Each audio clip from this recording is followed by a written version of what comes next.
के बाद एक बार फिर से आप सभी का स्वागत है A24 न्यूज़ में। खबरों में आगे बढ़ते हैं। महावीर जैन औषधालय की ओर से असहाय और गरीब लोगों के अलावा कोविड मरीजों के लिए भी निःशुल्क भोजन व्यवस्था की जा रही है।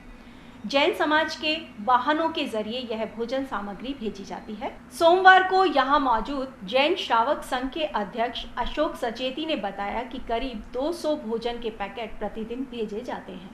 उन सब पेशेंटों का मोबाइल नंबर है, उनको पहले ही कॉल कर देते हैं, वो 5 मिनट पहले घर के बाहर मिल जाते हैं। ओसवाल स्कूल की गाड़ी लगी हुई है, जैन आदिनाथ शिक्षण संस्थान की गाड़ी लगी हुई है, दोनों से ही हम लोग पहुंचाने की पूरी कोशिश कर रहे हैं। और महावीर जैन औषधालय की तरफ से काढ़ा और मास्क का निःशुल्क वितरण किया जा रहा है। खाना भी जो है वो सब निःशुल्क है, किसी से 1 रुपया भी हम नहीं लेते। काढ़े के अंदर तो 23-24 आइटम है, वो हमारे जैन औषधालय में ही बनवाया हुआ है, वो सब हम निःशुल्क ही दे रहे हैं सभी को।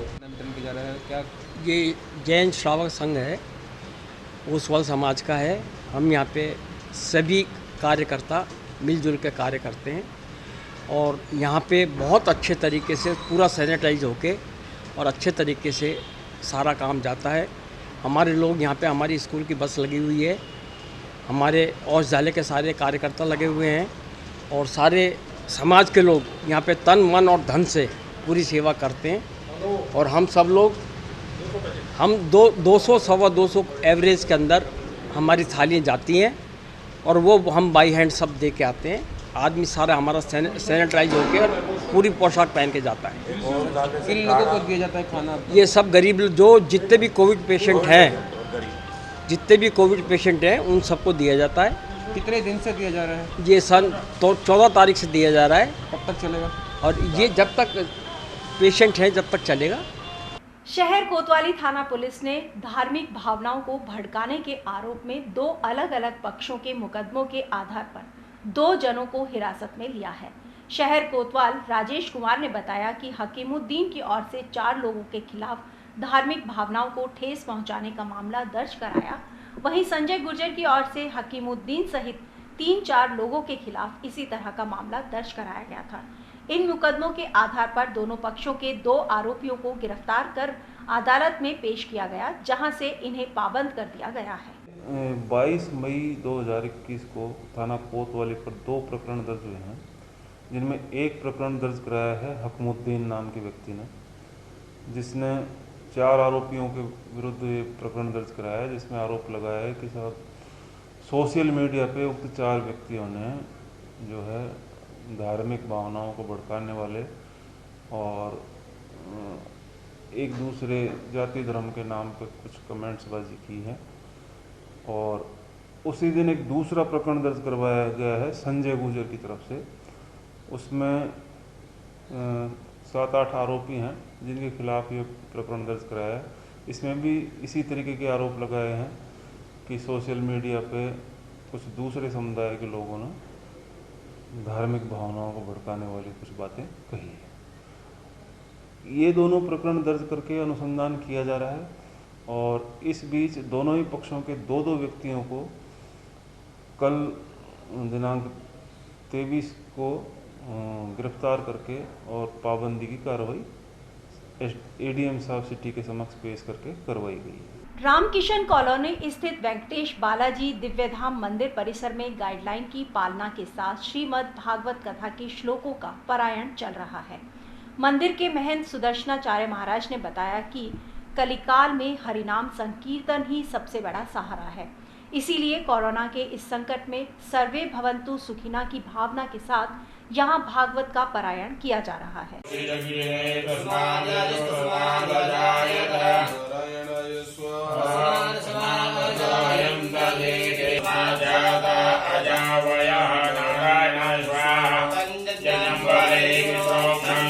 हमारी भारतीय संस्कृति में समस्त रोगों का निदान भगवान का नाम संकीर्तन और स्तुति है। इस संपूर्ण सृष्टि के नियंता भगवान विष्णु हैं और वो स्तुति प्रिय हैं।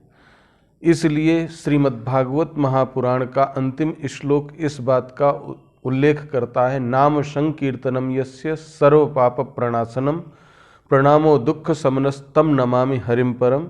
इसी उद्देश्य को लेकर के कि भगवान का नाम संकीर्तन समस्त पापों को नष्ट करने वाला, उनके श्री चरणों में प्रणाम करने से समस्त दुख नष्ट होते हैं।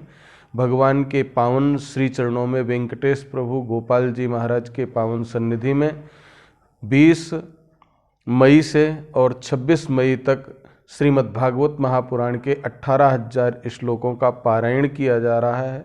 साक्षात भगवान का साक्षात स्वरूप कहा गया है यज्ञो ही विष्णु। प्रतिदिन भगवान के दिव्य वैदिक मंत्रों से गोघृत और सामग्री तिल जौ चावल गुड़ मिश्रित करके यज्ञ भगवान को तृप्त किया जा रहा है, क्योंकि आज पर्यावरण दूषित है, जिसका यह परिणाम दिखाई पड़ रहा है। बड़ा लॉकडाउन में गाइडलाइन की अवहेलना करते हुए दुकानों को खोले जाने पर सोमवार को नगर परिषद की प्रशासनिक टीम ने रामानंद मार्केट में एक ऑटो पार्ट्स की दुकान को आगामी 3 जून तक के लिए सीज कर दिया है।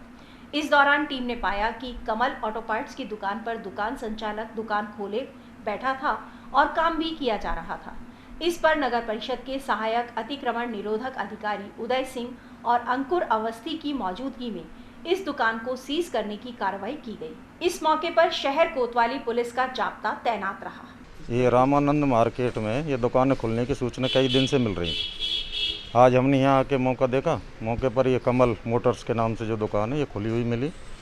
मोटर पार्ट्स का सामान बेच रहा था। पीछे गली में उन्होंने मैकेनिक लगा रखे हैं जो रिपेयर करते हैं, मनमानी रेट लेते हैं। एक स्कूटर है इनका 80-86, इस पर भी सामान सप्लाई करते हैं। सूचना मिलती है हमने यहाँ देखा, हमने भी सामान मांगा इनसे तो हमको भी दे दिया इन्होंने। उसके बाद दुकान 3/6/2021 तक के लिए सीज कर दी गई। राजऋषि अभय समाज के समीप भरथरी धाम मंदिर का स्थापना दिवस समारोह गाइडलाइन के साथ मनाया गया। इस अवसर पर यहां सोशल डिस्टेंस के साथ हवन किया गया। इसमें कोरोना महामारी के विनाश की प्रार्थना की गई। यहां मौजूद महेश शर्मा ने यह जानकारी दी।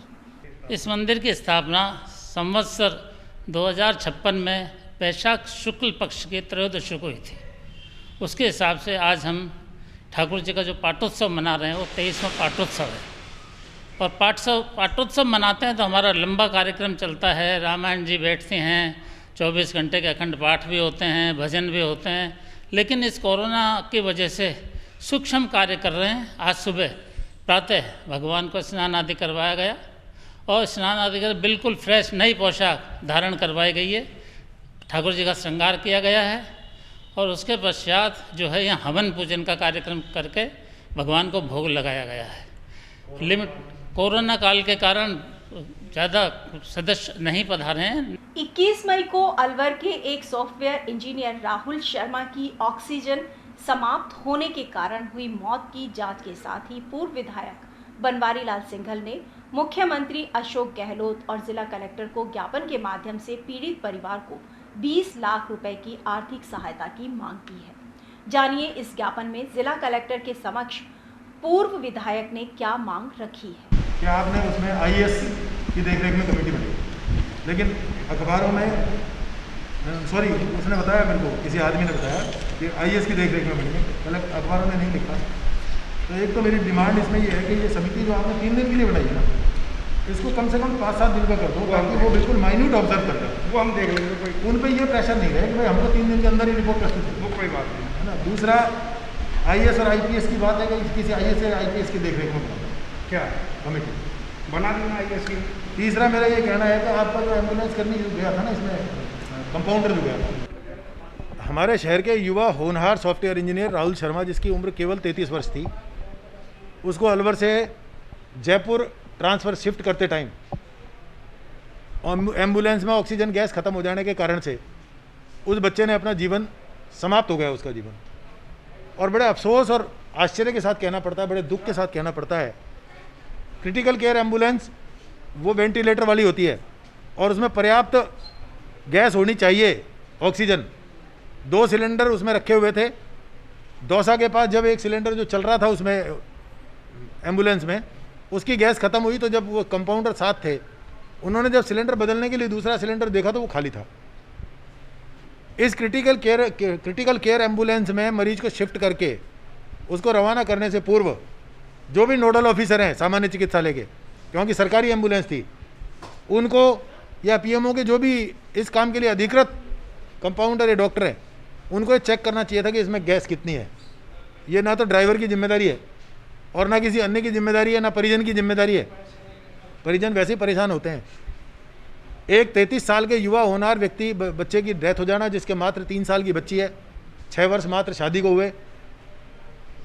अलवर के पूरे शहर के लिए निश्चित रूप से ये एक बहुत शोक का विषय है। इसमें जिस तरह से मैंने देखा है, 2 दिन से बड़ी बड़ी खबरें पूरे राजस्थान में या अलवर में तो छपी रही हैं।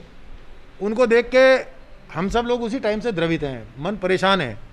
मैंने ज्ञापन बनाया, एक जिला कलेक्टर महोदय के नाम पे बनाया, जिसमें मैंने मांग की है कि उस परिवार के एक व्यक्ति को कम से कम इस जांच कमेटी में शामिल किया जाए, जो ये तो बताए जांच सही दिशा में जा रही है कि नहीं जा रही है। समिति अपनी रिपोर्ट आपके सामने रख देगी, उसके बाद आप उस रिपोर्ट को किस तरह से क्या काम में लेंगे, ये एक प्रशासनिक कार्रवाई हो सकती है। लेकिन अगर उस परिवार का एक व्यक्ति होगा तो रिपोर्ट गलत बनने की संभावनाएं समाप्त हो जाएंगी। दूसरा, मैंने ये कहा है कि उसमें जो कंपाउंडर गया था साथ, वो केबिन में बैठा था, वो अंदर नहीं था। तीसरा, सिलेंडर एम्बुलेंस को चेक करने वाले किस आदमी की जिम्मेदारी थी। एक मैंने खास तौर से ये कहा है कि इसमें जो जांच कमेटी है वो रोजाना रिपोर्ट करे कलेक्टर साहब को, ना कि पीएमओ साहब को या सीएमएचओ साहब को। एक अच्छा विषय ये है कि कलेक्टर साहब ने इस समिति को, धीरज जी जो प्रशिक्षु आईएएस हैं, वो खुद एमडी डॉक्टर हैं, पीजी डॉक्टर हैं, उनकी देखरेख में बनाया है। निश्चित तौर पर मेडिकल ग्राउंड पे जो आवश्यकताएं देखी जानी चाहिए, उनको स्वयं डॉक्टर होने के नाते वो देख लेंगे। अंत में मैंने उसमें मांग की है, मुख्यमंत्री जी के नाम भी एक ज्ञापन दिया, जिसमें मैंने कहा है मात्र 33 वर्ष की उम्र में उस बच्चे का निधन हुआ है और सरकारी प्रशासनिक खामियों के कारण से हुआ है। उस बच्चे के परिवार को 20 लाख रुपए का एक पैकेज और उसकी पत्नी को तत्काल प्रभाव से उसकी योग्यता के अनुसार एक सरकारी नौकरी दी जाए। ये कोई राजनीतिक विषय नहीं है। मैं 10 वर्ष तक यहाँ जनता की सेवा, जनता के वोट के माध्यम से करने वाला सेवक रहा हूँ और आज भी जिस किसी को कोई आवश्यकता पड़ती है, हम लोग दौड़ के उसके साथ लगते हैं। आज भी मैंने अपनी नैतिक जिम्मेदारी समझते हुए ये दोनों ज्ञापन दिए हैं, जिसमें एक ज्ञापन कलेक्टर साहब के नाम है, दूसरा मुख्यमंत्री जी के नाम है, और उसमें ये भी मैंने लिखा है जो कलेक्टर साहब के नाम है उसकी एक कॉपी भी माननीय मुख्यमंत्री जी को कलेक्टर साहब प्रेषित करेंगे। ये मैंने मुख्यमंत्री जी के ज्ञापन में भी लिखा है। हम सबको निश्चित रूप से दुख है और इस प्रकार की घटनाएं नहीं होनी चाहिए। कोरोना खतरनाक स्थिति है, इसमें कोई शक नहीं है, लेकिन उस खतरनाक स्थिति को और भयावह बना दिया जाता है। ऑक्सीजन की ज़रूरत जिसको, उसको अगर ऑक्सीजन नहीं मिलेगा तो फिर वो उसकी मौत ही होगी। और जैसा अखबारों ने लिखा है कि ये मौत नहीं है, ये हत्या है, इसकी जांच होनी चाहिए और जो लोग इसके लिए दोषी हों, चाहे किसी भी स्तर के लोग हों, उनके खिलाफ हत्या का मुकदमा दर्ज करके जो भी धाराएं आज हमारे कानून में मौजूद हैं, उन धाराओं में उनके खिलाफ मुकदमा दर्ज करके उनके खिलाफ कार्रवाई हो। उधर सदर थाना क्षेत्र की ग्राम पंचायत घाटला में रेलवे स्टेशन के समीप अवैध रूप से संचालित किए जा रहे एक पेट्रोल पंप को एसडीएम योगेश डागुर के नेतृत्व में प्रशासनिक टीम ने सीज किया।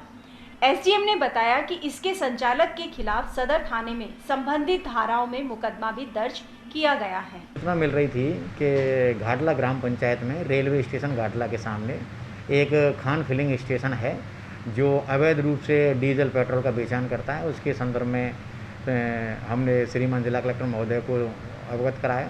जिला कलेक्टर महोदय के निर्देशानुसार मैं स्वयं जिला रसद अधिकारी और सीओ ग्रामीण, तहसीलदार अलवर और थाना अधिकारी सदर, हम सब संयुक्त रूप से वहाँ पहुँचे और उससे मांगे जाने पर उसने किसी प्रकार के कोई दस्तावेज नहीं दिखाए और ना ही उसे किसी फर्म या बड़ी किसी कंपनी के द्वारा अधिकृत किया गया था। वो एक प्रकार से अवैध रूप से डीजल हरियाणा से, जयपुर से, अलवर से क्रय करके बेचान कर रहा था।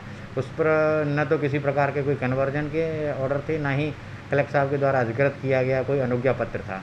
इसके संदर्भ में उसके जो भी उपलब्ध पेट्रोल और डीजल था उसको हमने सीज कर दिया और डीएसओ को निर्देशित किया है कि वो आवश्यक वस्तु अधिनियम की सुसंगत धाराओं यथा 7 और धारा 3 में उसके खिलाफ प्राथमिकी दर्ज कराएं। डीएसओ ने सदर थानाधिकारी को एफआईआर दे दी है और अब आगे की कार्रवाई सदर थानाधिकारी द्वारा जांच करके चालान वगैरह पेश किए जाएंगे। आज समाचारों में बस इतना ही। देखते रहिए A24 न्यूज़।